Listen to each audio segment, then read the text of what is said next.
కట్టుదాటుతున్న మంత్రులు, ప్రభుత్వం చెప్పే అంశాలు ముందుగానే లీక్. శాఖలకు సంబంధం లేకుండానే సమీక్షలు, మంత్రులపై టీపీసీసీ చీఫ్ ఆగ్రహం. ప్రభుత్వానికి చెడ్డ పేరు వస్తుందని ఆవేదన. ఏఐసీసీకి సైతం సమాచారం అందజేత. రాష్ట్రంలో పరిణామాలపై ఆరా, పొంగిరెడ్డి వ్యాఖ్యలపైన ఫైర్. ఇక అంతకు ముందు అధికారులను అన్నారు, సో ఇప్పుడు మంత్రులను కూడా అనేటటువంటి ప్రయత్నం జరుగుతూ ఉంది. మంత్రులు మాత్రానికి కొంతమంది వాళ్ళ శాఖలు కాకుండా వేరే శాఖలలో కూడా ఇన్వాల్వ్ అయిపోయి పంచాయతీ ఎన్నికలకు సంబంధించి అక్కడ సీతక్క చెప్తుంది, పొంగిలేటి శ్రీనివాసరెడ్డి గారు చెప్తారు, ఇంకొకరు ఎందుకు మాట్లాడుతూ ఉన్నారు?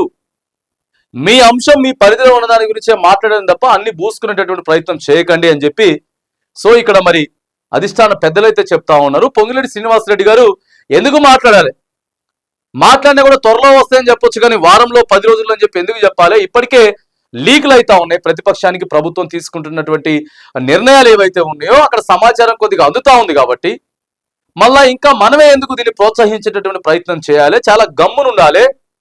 ఎన్నికల నోటిఫికేషన్ ఇస్తాం, బాగా చెప్తా, సడన్ సర్ప్రైజ్ ఇచ్చేటటువంటి ప్రయత్నం చేస్తాం, కానీ అదిగో ఇదిగో అని చెప్పి ఊరించుకుంటా ఇప్పటికే లేట్ చేస్తా ఉన్నాం. సో దీని మీద అధిష్టానం కూడా, ఢిల్లీ అధిష్టానం కూడా సీరియస్ అవుతా ఉన్నది అని చెప్పి సో నిన్న పొంగులేటి గారు మాట్లాడినటువంటి విషయాల మీద మరి పిసిసి చీఫ్ మహేష్ కుమార్ గౌడ్ గారు కూడా రియాక్ట్ అయినట్టయితే వార్త అయితే కనబడతా ఉంది. మళ్ళీ ఒకసారి కూర్చోబెట్టి ఒకళ్ళ దాంట్లో ఒకళ్ళు ఇన్వాల్వ్ అయిపోయి ఏలుబెట్టి గెలకకుండా కొంచెం నియంత్రించేటటువంటి ప్రయత్నం అయితే ఖచ్చితంగా అధిష్టానం చేస్తుంది అని చెప్పేసి మరి కాంగ్రెస్ పార్టీకి సంబంధించినటువంటి ఒక వార్త అయితే ఇక్కడ మనకు కనబడతా ఉంది.